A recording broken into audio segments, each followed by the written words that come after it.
Assalamualaikum warahmatullahi wabarakatuh. Koneksi antar materi modul 2.3. Coaching untuk supervisi akademik oleh Thoibin SPD, calon guru penggerak angkatan 7 SMP Negeri 3 Talang, Kabupaten Tegal.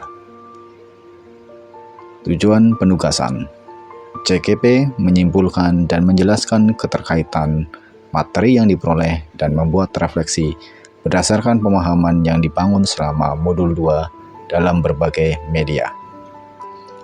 Materi pembelajaran yang baru diperoleh. Apakah coaching itu? Coaching merupakan hubungan kemitraan coach bersama klien atau coacher untuk memaksimalkan potensi pribadi dan profesional yang dimiliki klien melalui proses yang menstimulasi dan mengeksplorasi pemikiran dan proses kreatif. Bagaimana peran coaching dalam konteks pendidikan? Keterampilan coaching penting dimiliki pendidik untuk menuntun segala kekuatan kodrat atau potensi murid, memberikan ruang kebebasan murid menemukan kekuatan diri, sebagai pamong agar murid tidak kehilangan arah dan menemukan kekuatan diri tanpa membahayakan dirinya. Peranan coaching dalam pendidikan. Proses coaching mengaktifasi kerja otak coach dan coacher. Pertanyaan reflektif membuat coacher melakukan metakognisi. Pertanyaan dalam coaching mendorong coacher berpikir secara kritis dan mendalam sehingga menemukan kekuatan diri dan potensinya. Dalam kegiatan coaching, diperlukan paradigma berpikir coaching sebagai berikut. 1. Fokus pada coacher atau rekan yang akan dikembangkan. 2. Bersikap terbuka dan ingin tahu. 3. Memiliki kesadaran diri yang kuat. 4. Mampu melihat peluang baru dan masa depan. Apa saja prinsip melakukan coaching? Prinsip melakukan coaching. 1. Kemitraan, yaitu membangun kesetaraan dengan orang yang akan dikembangkan dan mengedepankan tujuan rekan yang akan dikembangkan. Prinsip kedua yaitu proses kreatif. Percakapan yang dua arah memicu proses berpikir coacher, memetakan dan menggali situasi coacher untuk menghasilkan ide-ide baru. Prinsip coaching yang ketiga adalah memaksimalkan potensi. Percakapan diakhiri dengan rencana tindak lanjut dan ditutup kesimpulan rekan yang dikembangkan, sehingga potensi coacher tergali dengan baik. Kompetensi inti dalam coacher. 1. Kehadiran penuh atau present. Kemampuan coach untuk bisa hadir utuh bagi coacher, sehingga badan, pikiran, hati selaras saat sedang melakukan percakapan coaching. 2. Mendengarkan aktif. Seorang coach harus mengesampingkan agenda pribadi atau apa yang ada di pikirannya, termasuk penilaian terhadap coacher.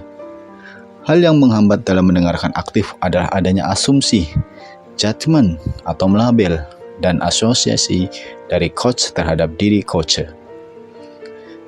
3. Mengajukan pertanyaan berbobot. Pertanyaan berbobot yang diajukan coach hasil mendengarkan aktif, membantu coacher bersifat terbuka dan eksploratif, serta diajukan di momen yang tepat.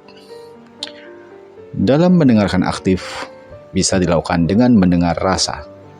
Rasa, A. Receive, A. Appreciate, S. Summarize, and A.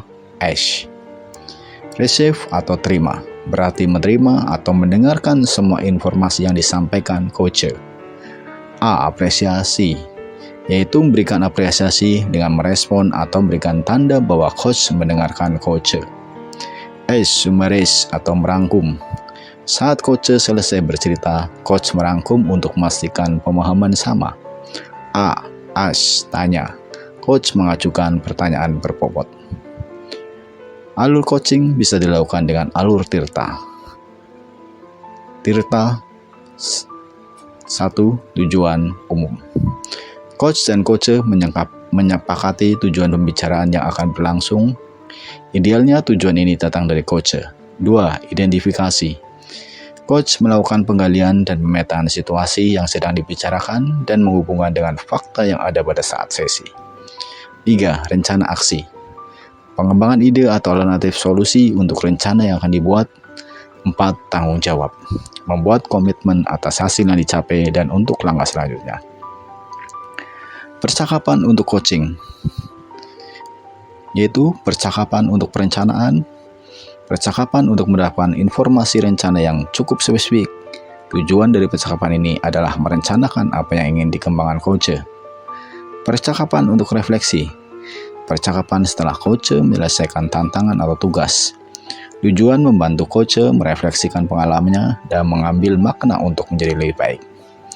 Percakapan untuk pemecahan masalah, percakapan saat coach menghadapi masalah, merasa buntu, merasa tidak jelas, merasa tidak berdaya, merasa tidak mampu, atau saat coach mengalami krisis.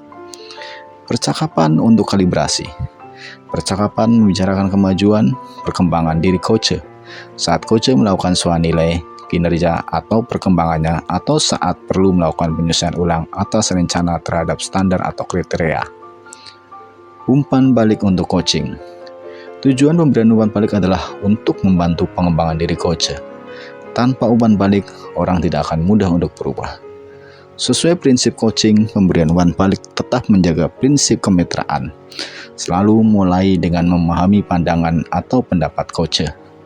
Umpan balik yang mendukung kemandirian untuk menerima umpan balik adalah umpan balik dengan pertanyaan reflektif dan umpan balik menggunakan data yang valid. Supervisi akademik dengan paradigma berpikir coaching. Prinsip-prinsip supervisi akademik dengan paradigma berpikir coaching meliputi 1. Kemitraan, 2. Konstruktif, 3. Terencana, 4. Reflektif, 5. Objektif, 6. Berkesinambungan, dan 7. Komprehensif. Pelaksanaan supervisi akademik didasarkan pada kebutuhan dan tujuan sekolah, serta dilaksanakan dalam 3 tahapan, yakni perencanaan, pelaksanaan supervisi, dan tindak lanjut. Supervisi klinis sebagai bagian supervisi akademik dilakukan dalam 3 tahap, yakni pra-observasi, observasi, dan pasca-observasi. Tahap pra-observasi dan pasca-observasi dilakukan percakapan coaching untuk menggali potensi pendidik. Peran saya sebagai seorang coach di sekolah. Peran guru sebagai coach di sekolah adalah menjalin komunikasi dengan prinsip coaching di antara guru dan murid. Murid diberikan ruang kebebasan untuk menemukan kekuatan dirinya, dan peran pendidik sebagai pamong dalam beri tuntunan dan memberdayakan potensi yang ada agar murid tidak kehilangan arah dan menemukan kekuatan dirinya tanpa membahayakan diri murid. Dalam peran sebagai supervisor di sekolah, digunakan komunikasi 2 arah dengan percakapan coaching untuk membangkitkan potensi rekan sejawat. Keterkaitan materi sebelumnya di modul 2. Keterkaitan materi pembelajaran berdiferensiasi dengan materi coaching untuk supervisi akademik, bahwa pembelajaran berdiferensiasi guru harus memenuhi kebutuhan belajar murid yang terdiri dari kesiapan belajar, minat belajar, dan profil belajar. Untuk memetakan kebutuhan individu murid tersebut, guru dapat berperan sebagai coach untuk melakukan proses coaching dengan murid sebagai coach. Diharapkan coaching terhadap murid dapat mengoptimalkan potensi yang ada dalam diri murid, sehingga akan menemukan cara terbaik dalam memenuhi kebutuhan individu murid. Keterkaitan materi pembelajaran sosial emosional dengan materi coaching untuk supervisi akademik, bahwa pembelajaran sosial emosional dilakukan secara kolaboratif oleh seluruh komunitas sekolah untuk menemukan kompetensi tentang kesadaran diri, manajemen diri, kesadaran sosial, keterampilan berelasi, dan pengambilan keputusan yang bertanggung jawab pada diri siswa. Proses coaching sesuai dengan pembelajaran sosial emosional karena kompetensi sosial murid dapat diterapkan oleh guru melalui proses coaching kepada murid. Keterkaitan keterampilan coaching dengan pengembangan kompetensi sebagai pemimpin pembelajaran. Kaitan keterampilan coaching dan pengembangan kompetensi sebagai pemimpin pembelajaran adalah di mana guru sebagai pemimpin pembelajaran harus mampu mengembangkan dirinya, baik murid maupun rekan sejawat. Dan pengembangan kompetensi di sekolah dengan rekan sejawat dilakukan melalui supervisi akademik. Supervisi akademik dapat dilakukan dengan efektif apabila dalam prosesnya mempraktikkan keterampilan coaching dalam menggali potensi guru seperti kehadiran penuh, mendengarkan aktif, dan mengajukan pertanyaan berbobot. Emosi-emosi yang dirasakan selama pembelajaran. Senang mendapatkan pengalaman belajar baru, termotivasi menerapkan percakapan coaching dalam pembelajaran yang dilakukan di kelas untuk menggali potensi peserta didik. Termotivasi untuk menerapkan coaching dengan teman sejawat dalam kegiatan sekolah ataupun supervisi akademik, sehingga kemampuan kompetensi coaching hadir penuh, present, mendengar aktif, dan mengajukan pertanyaan berbobot menjadi lebih baik. Yang sudah baik berkaitan dengan keterlibatan diri dalam proses belajar, yaitu memahami dan mempraktekkan percakapan coaching dengan alur cerita untuk perencanaan kegiatan di sekolah. Mempraktikkan 3 kompetensi inti coaching present, mendengar aktif, dan mengajukan pertanyaan berbobot dalam percakapan coaching. Memahami rangkaian supervisi akademik yang berdasarkan paradigma berpikir coaching. Yang perlu diperbaiki terkait dengan keterlibatan diri dalam proses belajar. Hal yang perlu diperbaiki adalah pemahaman dalam penerapan percakapan coaching untuk melakukan refleksi dan melakukan kalibrasi. Kemudian meningkatkan kemampuan melihat peluang baru dan masa depan untuk dapat memberdayakan potensi coach dengan baik. Keterkaitan terhadap kompetensi dan kematangan diri pribadi. Kompetensi seorang pendidik yang mampu menjadi coach dan melakukan coaching bagi murid, teman sejawat, dan orang-orang di lingkungan sekitar. Proses coaching sebagai komunikasi pembelajaran antara guru dan murid. Murid diberikan ruang kebebasan untuk menemukan kekuatan diri dan potensinya.